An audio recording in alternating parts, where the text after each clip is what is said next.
the anti-government riots in Portland and Seattle come as crime is exploding in major cities around the country, including Chicago, that Christina was talking about. Gang violence is taking over a number of cities. This is video of one of the many Wild West-esque shootouts that's been provided by the Chicago Police Department. You can see a number of people there engaged in gang violence. One video showed a woman trying to protect her little child during a shootout. We're joined by Chicago Alderman Anthony Napolitano. President Trump is sending roughly 200 federal agents to help anti-drug and gang task forces in your city. This seemed like a little bit of a negotiations between the mayor and the president. You, on the other hand, have been for it from the beginning. Why, sir? It's come to the point where I see it as, and we just need the help. And one of the stats, or one of the numbers that's just absolutely outrageous, is we have about 117,000 gang members in the city of Chicago. Right now, in the last 8 years, we have almost 23,000 people shot. We can't do this alone. We don't have the manpower for it. We are short police officers in the city of Chicago by at least 3,000 officers. Let me ask this question. Is it because the CPD is understaffed, or is it because it's undersupported and their hands are tied because they can't do stop and frisk? Those are both stirred in together. So we're understaffed because we can't keep up with our rate of attrition. And because of the denouncement of police officers nationwide, we can't get people to take the job anymore. And this is all part of one movement that's hurting the police department. It's hurting the city of Chicago in general. Where does this go from here, sir? We see the video. It seems as though there's gangs that control various parts of Chicago. The police can show up and do an investigation of a shooting, but it doesn't seem as though this stops somewhere. Yeah, you know what? A big part of this blame lands on our state's attorney. We have by far one of the worst state's attorneys in the country. I've said this a million times. I'll say it a million more. You're referring to Kim Foxx. Kim Foxx. She celebrates the catch and release system. I've said this too. Our criminals are making a fashion statement out of being on an ankle monitor.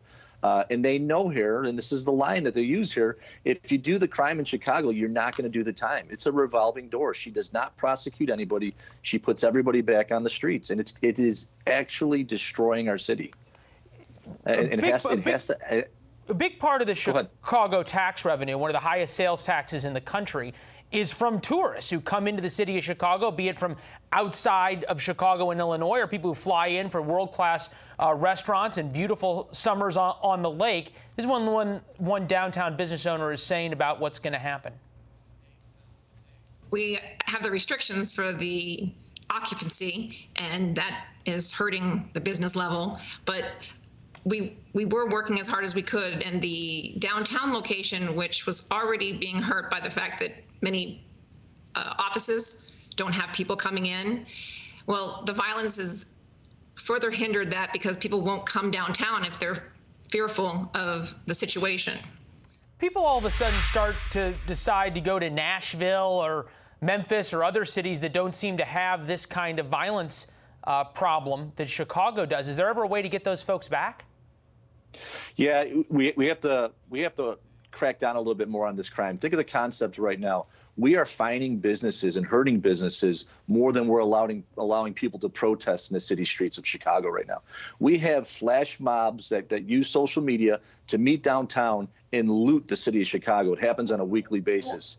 If we don't get ahead of this crime, if we don't let the police be the police... That's the question I was going to get to. Who is keeping the police from being the police? Is it because they're scared that Kim Foxx is going to start arresting police officers if they do their job? Or is it because the mayor's handcuffed them? What's the root of this problem? The root of this problem is it starts in the state's attorney's office. It is also the denouncement of the police in the city. The plan is denounce the police, make them not want to be the police anymore, send in the paid protesters, the Antifa and the socialists that are trying to destroy our city. And it hurts our city all for one reason, for November's election. Make it look like the city's out of control, the country's out of control. And that's what's happening right now in the city of Chicago. People better wake up and better think about what's going on here and start voting the right way, because we need to stand up and save our city. Based on your description, it may not seem like the city's out of control. It may actually be out of control there with at least another month left in a very hot and long summer. Alderman, we appreciate your time, sir, and we'll have you back as it gets closer to November.